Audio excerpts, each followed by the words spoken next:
کر رہے ہیں؟ وارث کلو صاحب کے بیٹے موزم شیر کلو کے حق میں کی ہے اور وہ آج باضابطہ منظوری میاں نواز شریف اور میاں شہباز شریف دیں گے تو باضابطہ ٹکٹ کا اعلان کر دیا جائے گا. اور وہاں پہ موزم شیر کلو بیرسٹر ہیں, وکیل ہیں, اور اس حلقے میں وارث کلو صاحب دنیا سے چلے گئے مگر ایک امانت اور دیانت کی سیاست کی, صاف ستھری سیاست کی, اور انہوں نے ایک نام پیدا کیا اور ایک دھڑا ان کا وہاں پہ مضبوط ہے. اور حلقے سے جو ہمیں تمام جو ہمارے وہاں کے ٹکٹ ہولڈر ہیں, تمام جو تنظیمی عہدیدار آئے تھے, جو انہوں نے ہمیں وہاں سے فیڈ بیک دیا ہے, تو وہاں پہ انشاءاللہ مسلم لیگ نون کو کوئی دقت نہیں ہوگی. میں آپ کی یہاں پہ موجودگی سے فائدہ اٹھاتے ہوئے کچھ بات دسکے کی بھی کرنا چاہوں گا کہ پی ٹی آئی ابھی بھی الیکشن سے بھاگنا چاہ رہی ہے. یہ میرے علم میں ہے اور یہ میری اطلاع ہے کہ محکمہ صحت کو کہا جا رہا ہے کہ کرونا کے حوالے سے کوئی خوفناک رپورٹ مرتب کر کے الیکشن کمیشن کو بھجوائی جائے. پہلی شکست ان کو ہوئی جب آر او نے اس رات, جس رات 20 پریزائڈنگ آفیسرز کو اٹھایا گیا تھا, رزلٹ کو روک لیا اور اس تبدیل شدہ اور ٹیمپرڈ شدہ فارم 45 کو تسلیم نہیں کیا. یہ پہلی شکست تھی پہلی رات, کیونکہ علی اسد ملی اور عثمان ڈار کی استدعا یہ تھی کہ رزلٹ کو پھر فوراً اناؤنس کیا جائے. وہ رزلٹ اناؤنس نہیں کیا گیا. الیکشن کمیشن نے اس الیکشن کی متنازع حیثیت کے حوالے سے جب دلائل سنے اور یہ دیکھا کہ نہ صرف ان 20 پریزائڈنگ آفیسرز کو اٹھایا گیا تھا, فائرنگ کے واقعات کا نوٹس لیا, تشدد کا نوٹس لیا, پولنگ کے عمل کو روکے جانے کا نوٹس لیا, اور جب نقشے پہ اور ویڈیوز کے ذریعے الیکشن کمیشن کو یہ بات باور کرائی گئی کہ کس طریقے سے پولیس کے ذریعے اور سول انتظامیہ کے ذریعے اس الیکشن پر اثر انداز ہونے کی اور ایک بدترین دھاندلی کرنے کی کوشش کی گئی ہے, اور یہ الیکشن متنازع تھا, یہ بات دلائل کے ساتھ اور ثبوتوں کے ساتھ اسٹیبلش ہوئے, الیکشن کمیشن نے پورے حلقے میں ری پول کا فیصلہ دیا. یہ ان کی دوسری شکست تھی. تیسری شکست تب ہوئی کہ جب اس ملک کی سب سے اعلیٰ عدالت نے, سپریم کورٹ نے اس کیس کو کئی ہفتے سننے کے بعد, تمام تر دلائل سننے کے بعد, اور حلقے کے اندر پرتشدد واقعات, فائرنگ, قتل و غارت, پولنگ کے عمل کو روکے جانا, پریزائڈنگ آفیسرز کا اغوا, جب ان ساری باتوں کا نوٹس سپریم کورٹ نے بھی لیا اور تمام ثبوتوں کو دیکھا, تو یہ تیسری شکست پی ٹی آئی کو تب ہوئی. اور سپریم کورٹ نے بھی الیکشن کمیشن کے فیصلے کو برقرار رکھتے ہوئے پورے حلقے میں ری پول کا فیصلہ برقرار رکھا اور اعلان کیا کہ یہ ہمارا فیصلہ یہی ہے کہ پورے حلقے میں دوبارہ سے پولنگ کرائی جائے گی. اب چوتھی شکست کا دن آنے والا ہے کہ جب 10 اپریل کو شکست فاش ہوگی, اور میں جو حلقے میں آج بھی جاؤں گا, میں وہیں پہ ہوں, کل بھی میں وہاں موجود تھا, جس طریقے سے ہمارا ورکر چارج ہے اور جس طریقے سے مسلم لیگ نون کے کارکن سرگرم ہیں, اور وہ اب اپنے ووٹ کی حفاظت کریں گے اور ووٹ کی حرمت کو وہ پوری طریقے سے اس کی پاسداری کریں گے. ہم پرامن لوگ ہیں, ہم نے کبھی ایک پتہ نہیں توڑا, مگر اس دفعہ ہم پی ٹی آئی کو بتا دینا چاہتے ہیں کہ اس دفعہ ظلم زیادتی برداشت نہیں ہوگی. ہوش کے ناخن لیں. اور میں کل دیکھا کہ علی اسد ملی کی زبان ان کا ساتھ نہیں دے رہی تھی, شکست خوردہ اور ان کا کیمپ خالی پڑا ہے, اور ہم بڑے پرعزم ہیں. ہم جہاں جاتے ہیں لوگوں میں غم و غصہ ہے کہ ان کے ووٹ پر ڈاکہ ڈالا گیا ہے, اور لوگ 10 تاریخ کو ووٹ کاسٹ کر کے اس کا بدلہ لینا چاہتے ہیں. دسکا شہر ایک بڑا شہر ہے, 11 لاکھ آبادی کا شہر ہے, ہمیشہ سے مسلم لیگ نون کا گڑھ رہا ہے, میاں نواز شریف کا شہر ہے. وہاں پولنگ اس لیے رکوائی گئی, ٹرن آؤٹ اس لیے سلو کروایا گیا, اور اس لیے خوف و ہراس پھیلایا گیا کہ ہمارے ووٹ کو افیکٹ کیا جائے. مگر میں ڈسکے کے عوام کو, ڈسکے کے ووٹرز کو اس بات کی یقین دہانی کرانا چاہتا ہوں کہ تاریخ میں پہلی مرتبہ ہوا ہے کہ R P O, commissioner, deputy commissioner, D P O سے لے کے اور اے سی ڈی ایس پی تک سب کا تبادلہ اس بات پہ کیا گیا ہو کہ یہ دھاندلی روکنے میں ناکام رہے تھے اور یہ دھاندلی میں سہولت کار تھے. تو یہ ایک بہت بڑا سٹیپ تھا جو الیکشن کمیشن کی طرف سے لیا گیا، اور ہم اس پہ وزیر اعظم کی گھبراہٹ کو بھی سمجھتے ہیں کہ انہوں نے اپنے حواریوں کو کہا کہ وہ پورے الیکشن کمیشن سے استعفے کا مطالبہ کر دیں. تو میٹھا میٹھا ہپ ہپ کڑوا کڑوا تھو تھو کہ جب آپ کی مرضی کا فیصلہ نہ آئے تو آپ پورے کمیشن سے مستعفی ہونے کا مطالبہ کر دیں. اور یہ شکست فاش ان کو نظر آ رہی ہے. وہ ابھی بھی الیکشن سے بھاگنے کی اس لیے کوشش کر رہے ہیں کہ ان کو پتہ ہے کہ عوام بے روزگاری سے، مہنگائی سے، غربت سے تنگ ہیں اور تحریک انصاف کی حکومت ڈیلیور کرنے میں ناکام رہی ہے. این سے عثمان جس کو پنجاب کا وزیر اعلیٰ لگایا گیا ہے، اس سے بہتر تھا این سے عثمان ڈار کو لگا دیتے، کچھ تو کام کر لیتا. تو یہ این سے عثمان بزدار کو جو لگایا گیا ہے، کیونکہ وہ این سے عمران ہے اور این سے عثمان ہے، اس کی ناک کے نیچے یہ سب کچھ ہوا. الیکشن کمیشن کو ایک نوٹس وزیر اعلیٰ کو بھی دینا چاہیے تھا کہ تم کس قسم کے وزیر اعلیٰ ہو کہ تمہاری ناک کے نیچے قتل و غارت بھی ہوئی ہے، پرتشدد واقعات بھی ہوئے ہیں اور تم نوٹس نہیں لے سکے. تو ڈسکے کی عوام کو ہم یقین دلانا چاہتے ہیں کہ ان کے جان و مال کا تحفظ ہوگا. یہ اتنے وسیع پیمانے پر تبادلے ہوئے ہیں، الیکشن کا دن انشاءاللہ پرامن ہوگا اور یہ چوتھی انشاءاللہ ہماری جیت ہوگی اور شیر دھاڑے گا. اور مجھے اللہ تعالیٰ کے فضل سے اب اس میں کوئی ابہام نہیں ہے، میں پورا ہلکا پھرا ہوں کہ مسلم لیگ نون واضح برتری سے انشاءاللہ 10 تاریخ کو وہاں سے کامیابی حاصل کرے گی. مہنگائی سے جو لوگ تنگ ہیں، میں آج یہ بات آپ کے سامنے رکھنا چاہتا ہوں کہ چینی آج بھی 120 روپے مل رہی ہے.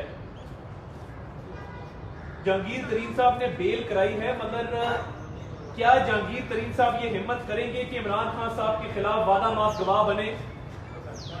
جہانگیر خان ترین نے چینی ایکسپورٹ کرنے کا فیصلہ نہیں کیا تھا.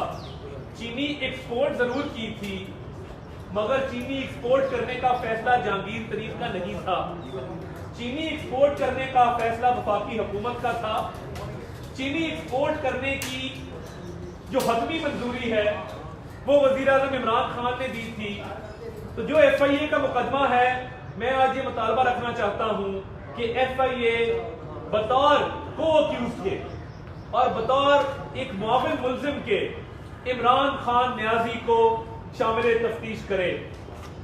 پوچھا جائے جہانگیر ترین سے کہ بھائی آپ نے تو چینی ایکسپورٹ کی تھی اور قلت پیدا کی تھی اور قیمتیں بڑھی ہیں، تو یہ آپ کو چینی ایکسپورٹ کرنے کی اجازت کہاں سے ملی تھی؟ کیا آپ بطور ایک پرائیویٹ آدمی کے، کیونکہ نہ آپ کے پاس کابینہ میں کوئی پوزیشن ہے، نہ آپ کے پاس کوئی سرکاری عہدہ ہے، تو یہ نیب کو نظر نہیں آتا؟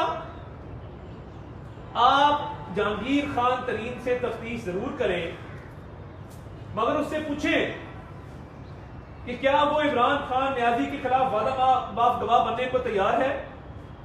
سرکاری عہدے پر بیٹھا نام نہاد وزیر اعظم جس نے ایکسپورٹ کی اجازت دی، کیا اس کو یہ نہیں بتایا گیا تھا کہ ملک میں چینی کی قلت ہے اور ایکسپورٹ کی جائے گی تو ایک غریب آدمی کی چینی مہنگی ہوگی؟ کہاں ہے نیب؟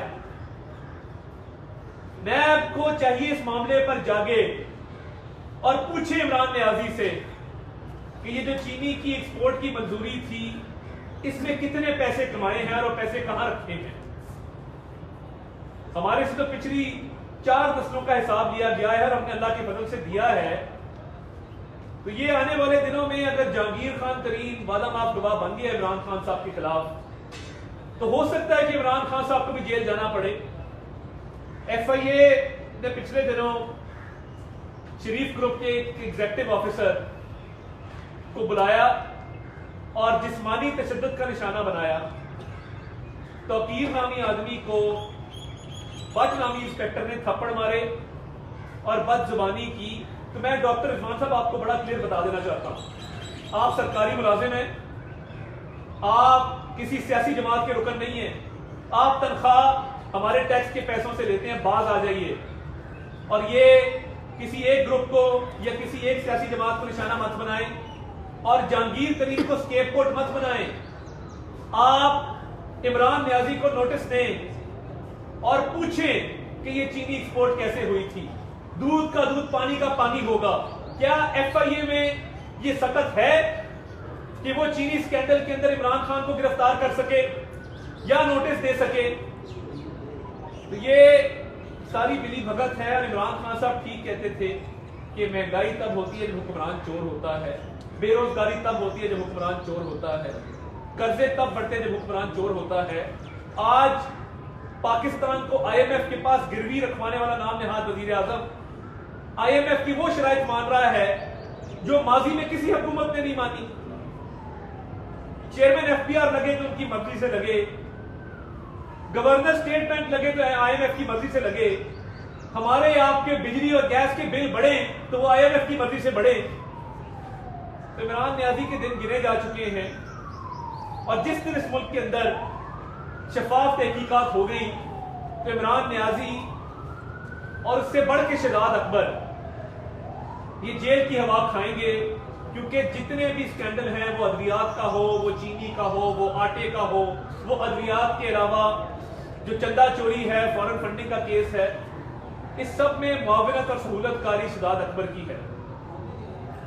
اور وہ دن آئے گا کہ پوچھیں گے کہ این آر او چاہیے کہ نہیں, اور این آر او نہیں ملے گا. بہت شکریہ. صاحب یہ بتائیے گا کہ آج چودھری منظور نے ایک بیان دیا ہے, انہوں نے کہا کہ اگر پیپلز پارٹی کو وفاق میں نوٹس کرے گی پی ڈی ایم تو ہم پنجاب میں پنجاب چیپٹر کو کریں گے. تو کیا پی ڈی ایم جو ہے وہ اب آپس میں ٹوٹ رہی ہے, پیپلز پارٹی کو ڈھونڈنی غلط ہو رہی ہے کیا پی ڈی ایم کے اندر؟ دیکھیے ان معاملات کو اتحاد و اتفاق سے حل کرنا چاہیے, اور جو پی ڈی ایم نے فیصلہ کیا ہے نوٹس کرنے کا, وہ تو دیکھیے ایک معاملہ طے ہوا کہ چیئرمین سینٹ کا الیکشن گیلانی صاحب لڑیں گے اور ہم نے بھرپور طریقے سے لڑا, اور لیڈر آف اپوزیشن اعظم وزیر تارڑ صاحب ہوں گے. اب اس سے انحراف کب ہوا, کیسے ہوا, اس پہ پی ڈی ایم کی دیگر جماعتوں کو کانفیڈنس میں نہیں لیا گیا. اور آپ کے علم میں ہے کہ قمر زمان قائرہ صاحب پی ڈی ایم کے ناشتے پر پرائیویٹ موجود تھے جب یہ خبر آئی, اور ان کو بھی اس بات کا علم نہیں تھا کہ گیلانی صاحب نے چیئرمین سینٹ کے پاس اپنے کاغذ جمع کرا دیے ہیں لیڈر آف اپوزیشن کے.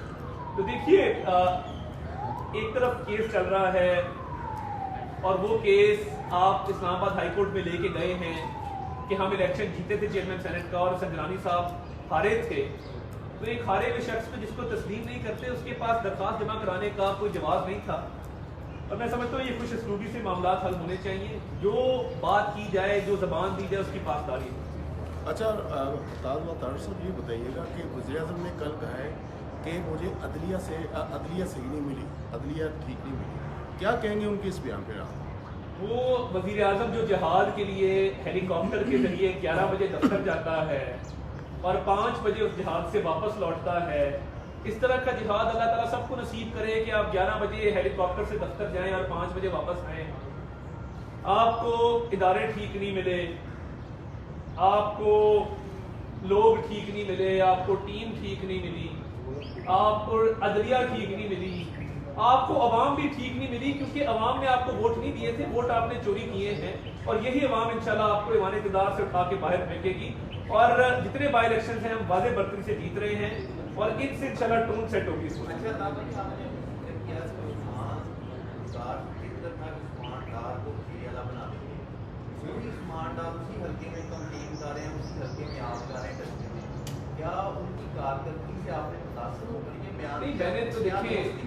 میں نے صرف یہ بات اس لیے کی ہے کہ اگر عین سے عثمان ہی مقصود تھا, اور یہی آپ کی ایک وہم ہے کہ اگر عین سے عثمان نہیں ہوگا تو عین سے عمران وزیر اعظم سے بھی ہٹ جائے گا, تو عین سے عثمان آپ کے پاس اور بھی موجود ہیں, کم از کم کوئی ہل جل تو کر سکتے ہیں.